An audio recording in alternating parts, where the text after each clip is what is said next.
그래서 우리는 하나님이 여러분을 그의 부르심에 적합한 사람으로 여기시고 여러분의 모든 선한 목적과 믿음의 일을 그분의 능력으로 이루어 주시기를 기도합니다. 그것은 우리 하나님과 주 예수 그리스도의 은혜로 우리 주 예수님의 이름이 여러분에게서 영광을 받고 여러분도 그분 안에서 영광을 받도록 하기 위한 것입니다. 성도가 이제 주님의 재림, 하나님의 약속이 성취되는 그때를 기다리면서 믿음의 삶을 살아가야 하는데, 하나님의 뜻을 따르는 선한 목적과 또 믿음의 일을 이루어가는 이 모든 것이 하나님의 능력으로 이루어지기를 사도 바울이 기도하고 있습니다. 하나님의 능력으로, 그분의 능력으로 이루어 주시기를 기도합니다. 교회를 위해서 하나님의 능력으로 그 모든 일들이 이루어지기를 기도하고 있죠. 하나님의 뜻을 따르는 일, 우리가 하나님의 백성으로 이 땅을 살아가면서 하나님의 뜻을 따라 살아가고 있지 않습니까? 하나님의 뜻을 따르는 일, 그리고 우리가 믿음의 사람으로 믿음의 일을 해야 하는 그 모든 일들을 데살로니가 교회를 위해서 하나님의 능력으로 이루어 주시기를 기도하고 있다 하는 거죠. 성경을 보면 데살로니가 교회, 데살로니가 성도들이 비교되는 비교 대상이 있습니다. 자, 어디를 보시느냐 하면 본문을 잠깐 주보로 꽂으시고 사도행전 17장으로 한번 가보십시다. 사도행전 17장, 데살로니가 성도들과 비교되는 성도들이 있습니다. 사도행전 17장 10절 말씀, 한 14절까지 읽어볼까요? 10절부터 시작. 밤에 형제들이 곧 바울과 실라를 베레아로 보내니 그들이 이르러 유대인의 회당에 들어가니라. 베레아에 있는 사람들은 데살로니가에 있는 사람들보다 더 너그러워서 간절한 마음으로 말씀을 받고 이것이 그러한가 하여 날마다 성경을 상고하므로 그 중에 믿는 사람이 많고 또 헬라의 귀부인과 남자가 적지 아니하나 데살로니가에 있는 유대인들은 바울이 하나님의 말씀을 베레아에서도 전하는 줄을 알고 거기에 가서 무리를 움직여 소동하게 하거늘 형제들이 곧 바울을 내보내어 바다까지 가게 하되 실라와 디모데는 아직 거기 머물더라. 바울의 2차 전도 여행 중에 생긴 일입니다. 먼저 사도 바울이 데살로니가에 있는 유대인 회당에 들어가서 이제 흩어져 있는 유대인들이 데살로니가 지역에 살고 또 거기에 이제 회당을 세웠는데 그 회당에 들어가서 사도 바울이 복음을 전했죠. 예수가, 복음의 내용은 십자가에 죽은 예수, 그분이 바로 우리가 기다리던 하나님이 약속하셨던 메시아였다. 이 메시지를 전하니까 유대인들이 좋아할 리가 없겠죠. 우리가 기대하던 메시아가 그렇게 죄인처럼 십자가에 매달려 죽는 것은 너무나 수치스러운 일이다. 나사렛 예수는 메시아가 아니다. 그래서 소동을 일으킵니다. 소동을 일으키자 데살로니가에서 이 사도 바울이 쫓겨납니다. 도망을 쳐서 어디로 오느냐 하면 베레아라고 하는 곳에 왔습니다. 역시 베레아의 회당에 들어가서 동일한 메시지를 전하는데 베레아 사람들은 어떻다고 그랬죠? 데살로니가 사람들보다 더 너그러웠다, 더 신사스러웠다, 예전 성경은. 그런데 그들이 간절한 마음으로 하나님의 말씀을 받고, 사도 바울이 증거하는 말씀을 간절한 마음으로 받고 이것이 그러한가 하여 날마다 성경을 상고했다고 그랬습니다. 그런데 이렇게 베레아 지역까지 또 데살로니가 사람들이 찾아왔죠. 유대인들이 그 소문을 듣고 또 바울을 쫓아내니까 바울이 이제 아테네로 급하게 도망을 이제 그렇게 가게 되면서 이때 전하여진 복음으로 세워진 교회가 데살로니가, 이제 그 베레아 지역에도 또 데살로니가 교회였습니다. 데살로니가 사람들은 베레아 사람들에 비해서 간절한 마음으로 말씀을 받는 게 부족했죠. 데살로니가와 베레아가 지금 비교되고 있지 않습니까? 베레아 사람들에 비해서 데살로니가 사람들은 간절한 마음으로 말씀을 받는 것이 부족했고, 날마다 성경을 상고해서 과연 사도 바울의 말이 정말 그러한가를 말씀 속에서 확인하고자 하는 그런 어떤 열정과 정확하게 말씀을 따르고자 하는 마음도 부족했죠. 네, 베레아에 비해서 데살로니가 성도들이 부족했다 하는 겁니다. 자, 그럼 바울이, 우리가 데살로니가 후서 1장 말씀을 읽었는데, 바울이 데살로니가 교회를 위해서 기도한다고 할 때 하나님의 믿음의 사람으로서의 교회가 주님 오시는 그날까지 선한 일을 행하고 하나님의 뜻 안에서 믿음의 일을 감당해야 하는 그 일을 충분히 감당할 수 있도록 하나님의 능력으로 이끌어 주시기를 기도할 때, 그 기도하는 이유가 데살로니가 교회는 베레아에 비해서 좀 뭔가 좀 부족함이 있었기 때문에 바울이 이렇게 기도했을까요? 베레아에 비해서 데살로니가 조금 부족하죠. 그래서 그 부족함 때문에 사도 바울이 모든 것을 데살로니가 교회에 맡겨두기보다 하나님의 능력으로 이 교회는 꼭 붙들어 주셔야 된다. 워낙 부족하니까. 그래서 사도 바울이 이렇게 하나님의 능력으로 이루어 주시기를 기도한 것일까요? 베레아 지역에서도 믿는 자들이 이제 많이 생겼다고 사도행전에서 말씀을 했는데, 성경에 보면 베레아 교회에 대한 언급은 더 이상 없습니다. 왜냐하면 그들이 데살로니가에 비해서 훨씬 더 성숙한 모습을 보여서 사도 바울이 굳이 서신을 보낼 필요도 없고 사도 바울이 그 교회를 위해서 기도할 필요도 없어서 그랬던 걸까요? 그건 알지 못하죠. 알지 못하고, 어쩌면 베레아 교회가 처음에는 데살로니가 교회보다 더 나은 모습을 보였는데 어쩌면 교회가 사라졌을 수도 있습니다. 자, 데살로니가 교회, 어쨌든 이 베레아 성도들과 비교가 되는 바람에 굉장히 좀 뭔가 부족해 보이는 교회지만, 그렇다고 데살로니가 교회가 항상 부족한 것은 아니었습니다. 여러분, 다시 본문으로 오셔서 데살로니가 후서 1장 4절 말씀을 한번 보십시다. 1장 4절 말씀입니다. 시작. 그러므로 너희가 견디고 있는 모든 박해와 환난 중에서 너희 인내와 믿음으로 말미암아 하나님은 여러 교회에서 우리가 데살로니가 교회를 어떻게 한다고요? 다른 교회들에게 자랑을 하고 있습니다. 데살로니가 교회가 형편없는 교회입니까? 그렇지 않죠.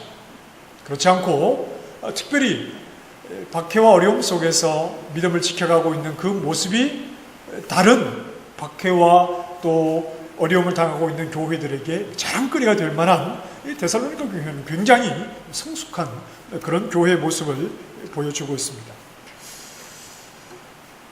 사도 바울이 데살로니가 교회를 위해서 오직 하나님의 능력으로 주님이 다시 오실 때까지 선한 일과 믿음의 일을 하도록 하나님의 능력으로 붙들어 주십시오. 이 기도는 데살로니가 교회가 부족해서 그런 것이 아니라 모든 교회를 위한 기도의 내용이겠죠.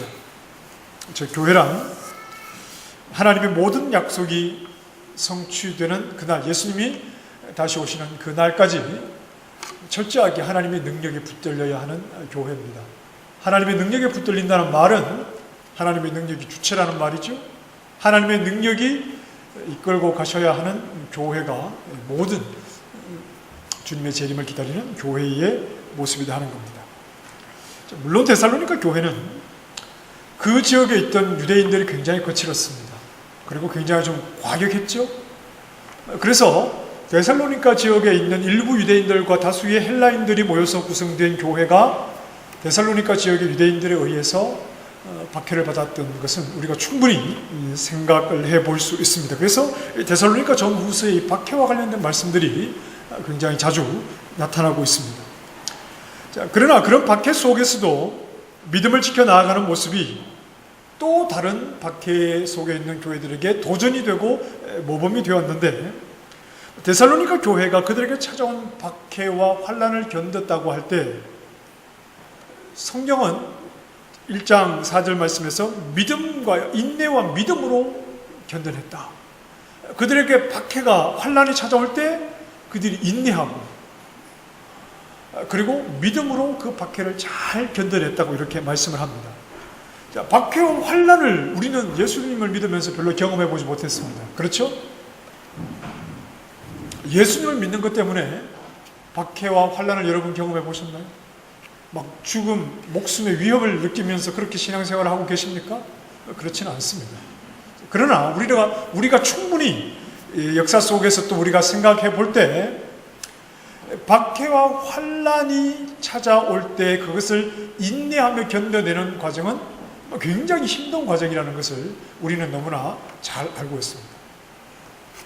그렇다면 데살로니가 교회가 수많은 고통이 현실적으로 그들에게 찾아왔을 것이고 혹독한 시련들을 참아내야 했을 것이고 그들이 박해와 환난 속에서 이렇게 그냥 공개적으로 예배를 드리는 것도 힘들었을 것이고 예배를 드리면서 어떤 갑작스러운 일이 일어날지 굉장히 불안한 마음에서 그들이 신앙생활을 해 나아갔을 텐데 그리고 굉장히 또 그들의 믿음을 버리도록 유혹하는 유혹의 손길들도 굉장히 많았을 텐데 이런 박해의 과정 속에서 교회가 그들의 믿음을 지키기 위해서 인내했다, 믿음으로 이겨냈다는 말이 그냥 가만히 앉아서 하나님이 다 알아서 하시겠지 그렇게 하지는 않았을 겁니다.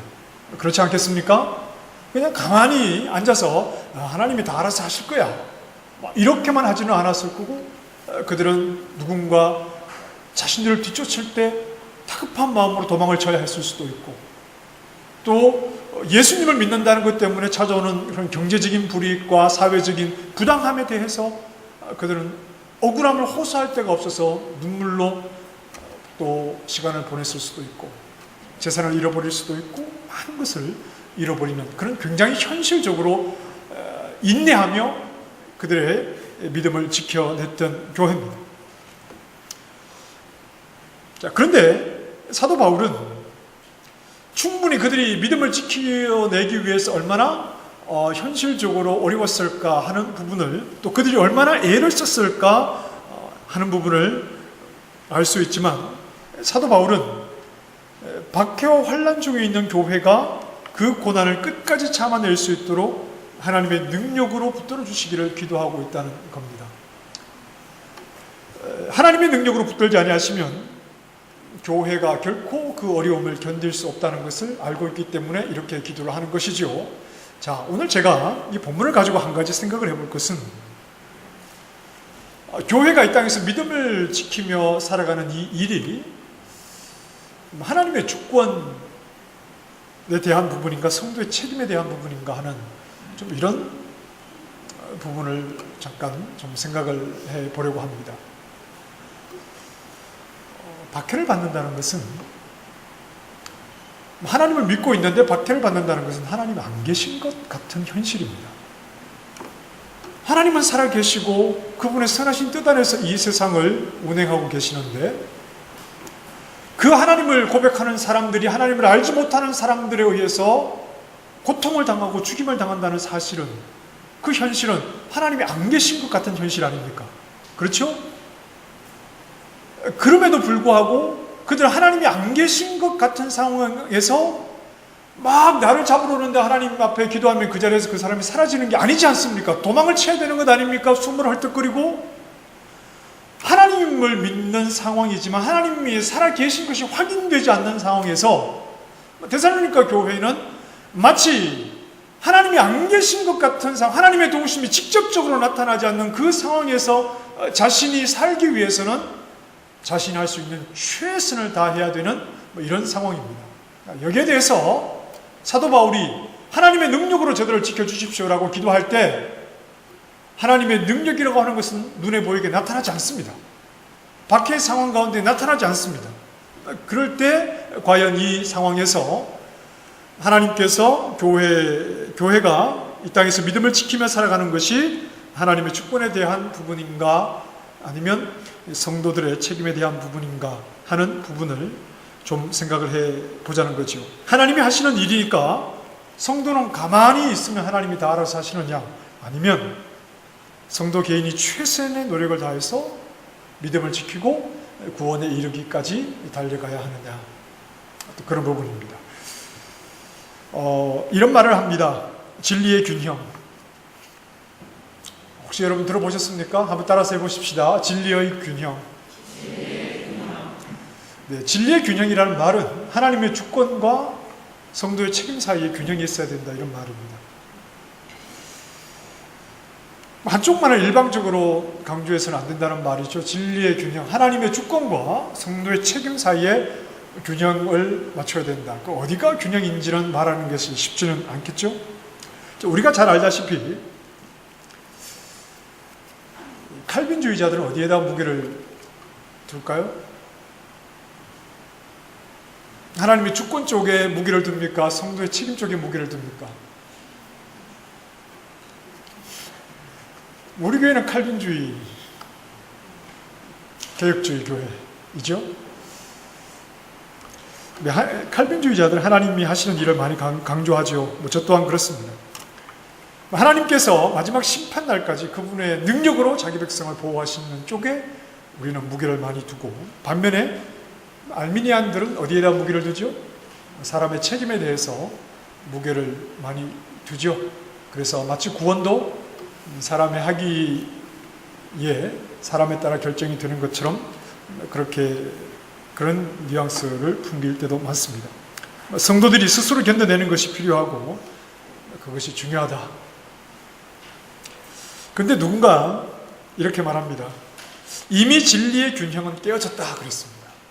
이미 진리의 균형은 깨어졌다. 자, 진리의 균형이라는 것이 하나님의 주권과 성도의 책임에 대한 부분인데, 이것이 어느 선에서 균형을 잘 맞추지 못하고 깨어졌다면 어느 쪽으로 좀 쏠려 있는 것 같습니까? 하나님의 주권과 성도의 책임 가운데 이 균형이 깨어졌다면 어느 쪽으로 더 많이 좀 쏠려 버렸을까요? 네, 사람의 책임, 인간의 책임을 지나치게 강조하다 보니까 하나님의 주권 쪽이 무시를 당하는 그런 상황에 갔습니다. 하나님을 믿지 않는 세상이야 두말할 필요도 없고, 세상에 하나님의 주권이 어디에 있습니까? 자기 운명은 자기가 만드는 것이죠. 그런데 교회 안에도 굉장히 좀 이런 부분들이 많이 들어와 있죠. 그래서 우리가 어떻게 하느냐에 따라서 하나님도 움직일 수 있다는 생각을 좀 하게 되었습니다. 보이지 않는 하나님과 그분의 주권 속에서 그분이 이루어 가시는 일은 박해를 만나는 현장에서는 사실 확인이 되지 않습니다. 굳이 박해가 없다고 하더라도 우리가 믿음 생활을 하면서 하나님이 그분의 주권 속에서 그분이 일을 이루어 가신다는 것은 굉장히 우리 피부로는 고백되기가 힘든 말이죠. 우리는 믿음으로 이 사실을 고백을 하는데, 그러다 보니까 굉장히 우리가 교회 안에서조차 우리가 우리의 힘으로 하나님을 움직일 수 있는 것처럼 그런 생각들이 많이 나타나는데, 다 그런 것은 아니겠습니다만 흔히 하는 간증들이 굉장히 또 그런 생각으로 좀 간증을 하는 경우가 많습니다. 여러분, 간증을 들어보실 때 여러분 힘들죠? 하나님이 알아서 하실 것입니다. 하나님만 믿고 참으십시오. 이렇게 간증하는 사람들은 잘 없습니다. 그렇죠? 그런 사람들은 간증대에 세우지도 않아요. 안 되는데 기도했으니 기도하니까 되더라는 겁니다. 막 남들은 다 포기하는데, 누구도 소망이 없다고 하는데 내가 기도하니까 하나님이 하시더라는 거죠. 굉장히 그 부분이 틀린 것은 아닌데 우리가 좀 생각해 볼 것이 있습니다. 자, 기도에 대해서 우리는 기도를 정성과 시간의 문제로 이해하려고 할 때가 많습니다. 우리가 하나님 앞에 기도하는 것은 내가 얼마나 하나님 앞에 정성을 다 열심히 기도했는가 하는 부분과 얼마나 오랫동안 기도했는가, 우리가 흔히 말하는 기도의 양이 채워졌는가. 하나님께서 우리의 기도에 응답하지 않는 것은 내가 하나님 앞에 기도해야 되는 기도의 양이 있는데 그 양이 채워지지 않아서 하나님이 아직 응답하지 않으신다. 우리는 이런 말들을 많이 들어보셨죠? 네. 기도 응답의 여부를 내가 기도하는 시간과 기도의 양에 의해서 결정된다는 생각을 우리는 많이 합니다. 그래서 왜 기도 응답이 안 되었지? 왜 안 되었죠? 내 기도가 부족해서. 우리는 이렇게 생각을 할 때가 많습니다. 이 말은 틀린 말입니까?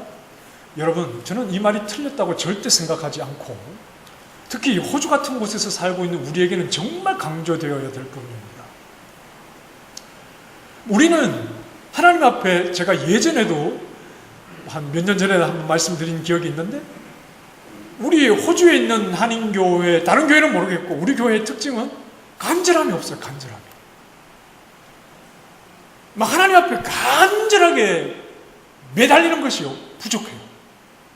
한국 교회에 비하면. 한국은 그냥 무작정 매달리는 경향이 좀 있고, 좀 무지에서 나오는 열심, 좀 이런 게 있어요. 한국 교회는 기도가. 그냥 붙잡고 늘어지고 살려달라고 그러고 하나님 앞에 때를 쓰는 이런 경향이 있는데, 우리는 그런 게 없어요. 굉장히 점잖하게 신앙생활 하시잖아요. 굉장히 좀 강조될 필요가 있습니다. 이렇게 말씀드릴 수 있습니다. 하나님 앞에 기도하기를 포기하니까 기도 응답이 없을 수 있어요. 정말 하나님 앞에 간절하게 기도한다는 게 뭐죠? 금식하며 기도하는 겁니다. 금식하며 기도해 보셨습니까? 매일 밤 하나님 앞에 나와서 밤마다 1209 번호 다 아시잖아요. 우리 아이들도 다 아는데. 그 열쇠 따고 들어와가지고 하나님 앞에 밤에 기도해 보신 적이 있으시냐는 것이죠. 아마 거의 별로 없으신 것 같아요. 집에서 기도하시겠지만, 집에서 기도하시는 것과 교회에 나와서 하나님께 기도하는 것 좀 다를 수 있어요. 간절한 문제를 가지고 하나님 앞에 정말 하나님을 응답해 주실 때까지 간절하게 한번 기도할 필요가 있는데, 우리는 이런 부분이 좀 약한 것은 사실입니다. 저는 이 부분을 굉장히 좀 강조하고 싶어요. 한두 번의 기도로 하나님의 역사가 이루어질 것이라고 생각하십니까? 한두 번 한다고 하나님이 기도를 들어주신다고 응답해 주실 거라고 생각하십니까? 하나님을 향한 절대적인 신뢰와 의지는 한두 번의 기도로 증명되는 게 아닙니다. 한두 번의 기도로 증명되는 게 아닙니다. 하나님을 향한 간절함과 그분을 향한 신뢰와 그분을 향한 의지는 한두 번의 기도로 그렇게 증명되는 것이 아니죠. 인내하며 기도해야 할 필요가 있습니다. 간절하게 하나님 앞에 기도해야 될 필요가 우리에게는 있죠. 네, 우리 예배당 지역 짓거든 여러분 밤에 오셔서 기도하시기 바랍니다. 감사합니다, 집사님. 간절한 기도에 응답하시는 하나님의 역사를 경험해 보셔야 돼요. 그래야 간절하게 기도하게 돼요. 여러분, 기도에 대해서 말은 할 수 있지만 기도를 경험해 보지 못한 건 기도일까요? 기도에 대해서 우리는 얼마든지 말은 할 수 있지만 기도를 경험해 보지 못했는데 그 기도라고 할 수 있겠습니까? 간절하게 하나님 앞에 기도할 필요가 있습니다. 자, 그런데 그것만을 전부라고 생각을 해서는 안 됩니다. 우리가 하나님 앞에 간절하게 기도해야 하는 것은, 시간을 들여서 포기하지 않고 기도해야 하는 것은 하나님에 대한 확고한 동의의 표현입니다. 하나님이 이루시는 일과 그분에 대한 동의를 한다는 확고한 표시가 열심히 기도하고 간절하게 기도하고 밤을 새워 기도하는 모습으로 나타나는 것입니다. 내가 원하는 것을 얻기 위해서 하나님 앞에 매달리는 그런 차원이 아니라, 하나님 그분에 대한 신뢰, 그분이 이루시는 일에 대한 확실한 신뢰에 대한 고백이 간절하게 하나님 앞에 기도하는 모습으로 나타나게 되는 겁니다. 나는 열심히 하나님의 뜻에 동의하겠다는 것이죠. 열심히 하나님의 뜻에 동의하기 때문에 기도를 포기하지 않는 것이죠. 밤새 기도하고 금식하며 기도하는 것이죠. 지금은 그 뜻을 잘 모르겠지만, 그러나 하나님께서 뜻하신 그 뜻 안에서 이 모든 것을 이루어 가심을 나는 의심하지 않고 하나님 앞에 모든 것을 맡겨드리고 하나님께서 그 뜻을 이루어 가시라는 의미로 우리는 간절하게 기도합니다. 우리는 모든 문제를 가지고 다 하나님 앞에 기도할 수 있습니다. 기도하지 못하는 게 뭐죠? 우리가 가진 연약함과 우리의 부족함을 가지고 하나님 앞에 기도하지 못하는 게 뭐죠? 우리는 모든 문제를 가지고 다 하나님 앞에 기도할 수 있고 또 기도해야 합니다. 이 말은 하나님의 선하신 뜻 안에 우리의 모든 것이 있다는 말이죠. 우리 모든 것이 그분의 선하신 뜻 안에 다 있다는 말입니다. 어떤 부분을 가지고 기도할 때 그것이 나의 관심사이기 때문에 기도를 할 수 있습니다. 내가 하는 일과 관계되거나 내 자녀와 관계가 되거나 교회와 관계가 되거나 내 관심사이기 때문에 기도를 할 수 있겠지만 그 일조차 하나님의 주권 안에 있음을 고백하기에 우리는 다 기도하는 겁니다. 우리가 기도하기 시작하면 그때 하나님이 관심 가지십니까? 아닙니다. 우리가 기도하기 전부터 하나님은 모든 일에 관심을 가지시고 이미 하나님께서 그 일을 주관하고 계시기 때문에 우리는 기도함으로 하나님께 동의하는 거지요. 참새 한 마리도 하나님이 허락하지 아니하시면 땅에 떨어집니까? 떨어지지 않습니까? 하나님이 허락하지 아니하시면 땅에 떨어지지 않고 오늘 피었다 지는 저기 들풀도 누가 입히시죠? 하나님이 입히시죠. 우리는 그것들보다 귀합니까? 귀하지 않습니까? 예수님이 말씀하셨잖아요. 그러니 우리의 모든 부분에 대해서 하나님의 선하신 뜻과 그분의 주권이 있다는 사실을 우리는 분명하게 고백할 수 있어야 합니다. 데살로니가 교회가 박해와 환난을 당하면서도 인내와 믿음으로 잘 견뎌가고 있었습니다. 하나님이 안 계신 것 같았습니다. 하나님이 나를 돕지 않는 것 같죠? 하나님이 살아계심을 내가 경험하지 못하고 박해 속에서 많은 어려움을 겪고 있습니다. 그들은 열심히 신앙생활을 했고 할 수 있는 대로 그들이 최선을 다해서 했습니다. 그래서 그들의 모습은 현재 칭찬할 만한 교회의 모습이지만 그들은 넘어지고 믿음을 배반할 연약함을 동시에 가지고 있는 자들입니다. 믿음이 좋다는 말과 믿음이 없다는 것은 별로 차이가 나지 않습니다. 믿음이 좋은 사람이 믿음이 없는 사람이 되는 데는 불과 몇 시간이 걸리지 않고 불과 하나의 사건이면 이런 모습이 나타날 수 있어요. 믿음이 큰 사람으로 보이는 사람이 정말 믿음이 없는 사람처럼 변하는 것은 하루 이틀 시간이 필요한 것도 아니고 단 한 사건의 한순간 그런 모습이 나타날 수 있습니다. 이 데살로니가 교회는 박해와 어려움 속에서 그들의 믿음을 잘 지켜나가고 최선을 다해서 그들의 믿음 생활을 해 나가고 있는 교회지만 그러나 그 교회는 언제든지 넘어질 수 있는 것이기 때문에 바울은 그들을 위해서 기도하는 겁니다. 지금 나에게서 보이는 믿음 좋은 모습이 내일을 보장해 주는 것이 아니기 때문에 그래요. 지금 큰 문제가 없는 상황에서 믿음이 좋아 보이는 나의 모습이 갑자기 어떤 사건이 툭 터졌을 때 그때에도 나의 믿음 좋음을 지켜주고 보장해 줄 만한 것이 아니기 때문에 그렇습니다. 그래서 사도 바울은 지금 마치 하나님이 안 계신 것 같고 하나님이 자신들을 도와주지 않는 것 같아 보이는 상황에서 박해와 어려움 속에서 하나님이 없는 것처럼 그들이 할 수 있는 최선을 다해서 그들이 믿음을 지켜가고 있지만 그러나 바울이 그 교회를 위해서 기도하는 것은 하나님 지금은 칭찬할 만하더라도 하나님께서 하나님의 능력으로 이 교회를 붙들어 주지 아니하시면 이 교회가 주님 오시는 날까지 믿음을 지켜나가는 것은 불가능합니다. 그래서 사도 바울이 하나님의 능력으로 그들을 붙잡아 주시기를 기도하고 있는 것이지요. 교회는 누가 세우시죠? 하나님이 세우십니다. 하나님이 세우신 교회는 누가 붙잡으십니까? 하나님이 붙잡으시지요. 하나님이 인도해 가십니다. 빌립보서에 이런 말씀이 있죠. 너희 안에 착한 일을 시작하신 이가 그리스도 예수의 날까지 이루실 줄을 확신한다. 하나님이 하시는 일이죠.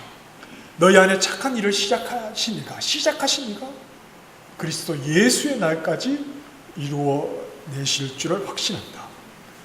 너희 안에서 행하시는 이는 하나님이시니 자기의 기쁘신 뜻을 위하여 너희에게 소원을 두고 행하게 하신다. 너희 안에서 행하시는 이는 하나님이시고 그 기쁘신 뜻을 우리의 소원으로 삼게 하셔서 그 일을 이루어 가시는 분이라는 말입니다. 교회는 하나님이 세우시고 하나님이 책임지십니다. 그러나 성경은 또한 교회들에게, 성도들에게 책임 있는 행위를 요구합니다. 야고보서 1장에 자기를 지켜 세속에 물들지 않게 하라. 성도들은 자신들이 할 수 있는 한 세속에 물들지 않도록 자신들을 지켜야 됩니다. 나에게 믿음을 주시고 교회가 되게 하신 분은 하나님이니까 하나님이 알아서 하시겠지 하고 나를 내버려 두는 것이 아니라 세속에 물들지 않도록 죄악된 곳에 발을 디디지 말아야 하고, 가지 말아야 할 것은 가지 말아야 하고, 금해야 하는 일은 금해야 하는 것이 바로 내 믿음은 내가 지키는 것처럼 내가 최선을 다해야 하지요. 요한일서 5장 21절에 자기를 지켜 우상에서 멀리하라.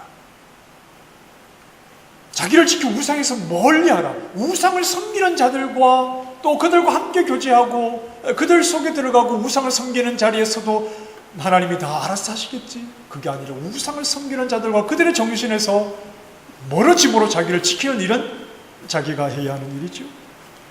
데살로니가전서 5장 22절에 악은 모든 모양이라도 버려라. 악은 모든 모양이라도 버려라. 내가 악의 모양을 가지고 있어도 나는 그렇지 않아. 악의 모양을 가지고 있어도 내 중심은 그렇지 않아. 누가 자기 자신을 보장합니까? 내가 악의 모양이라도 버리며 철저하게 악으로부터 분리된 삶을 내 신앙을 위해서 내가 살아내지 아니하면 우리의 신앙이 유지되지 못할 것처럼 성경은 우리에게 이렇게 말씀하죠. 유다서 21절에 하나님의 사랑 안에서 자기를 지키라.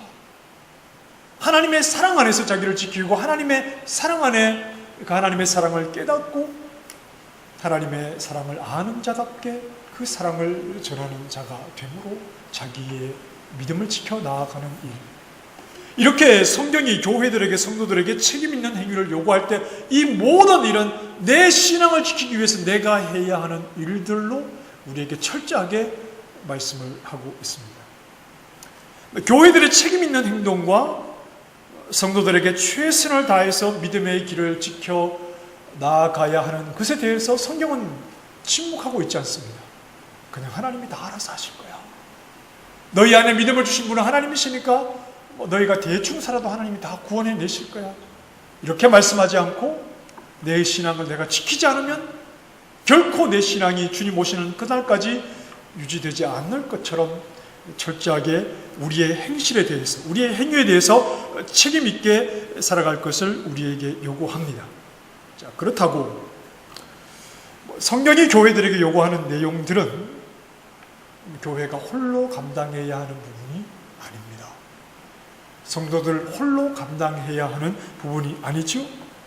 교회가 감당해야 하는 일들은 모두 하나님, 그분의 능력으로 이루어 가시는 일이기도 하기 때문에 그렇습니다. 우리에게 우리의 믿음을 우리 스스로 지켜야 할 것처럼 성경이 우리에게 말씀하시지만, 그러나 하나님의 능력으로 또한 우리를 지켜가고 계시는 겁니다. 그리고 어린아이들이, 우리 지금 한글 학교를 하잖아요. 한글 학교를 교회에서도 한글 학교를 하고 있는데 제가 옆에서 이렇게 드리면 애들이 참 이렇게 웃겨요. 아유, 그래도 너희들 한글이 내 영어보다 낫다 그러고 제가 이렇게 보고 있는데 오늘 우리 어린아이들이 거짓말에 대해서 배웠어요.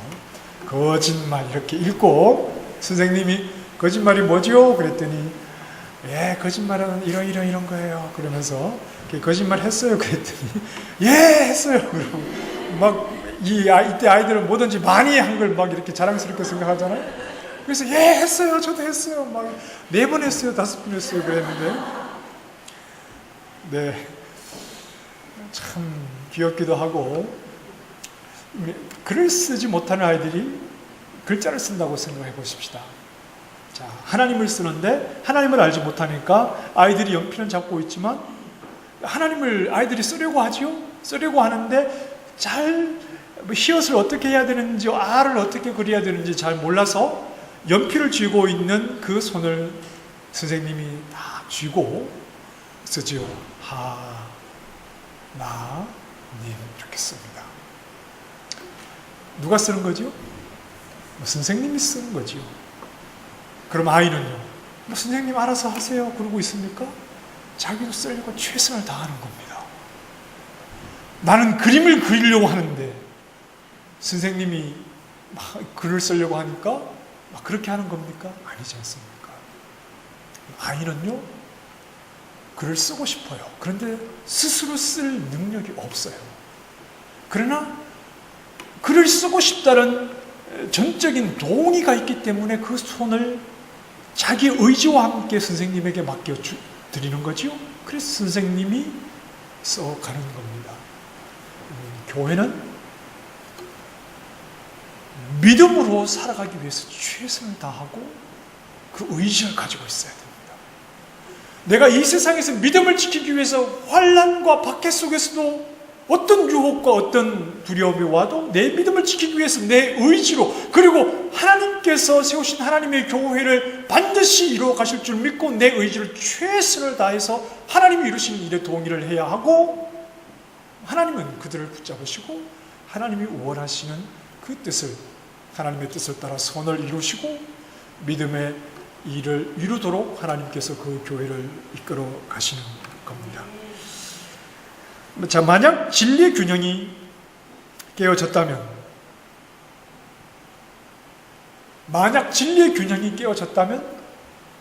하나님의 주권이 철저히 무시되고 인간의 책임이 강조되는 쪽보다는 차라리 인간의 책임이 철저히 무시되고 하나님의 주권이 철저히 강조되는 쪽으로 가는 게 낫습니다.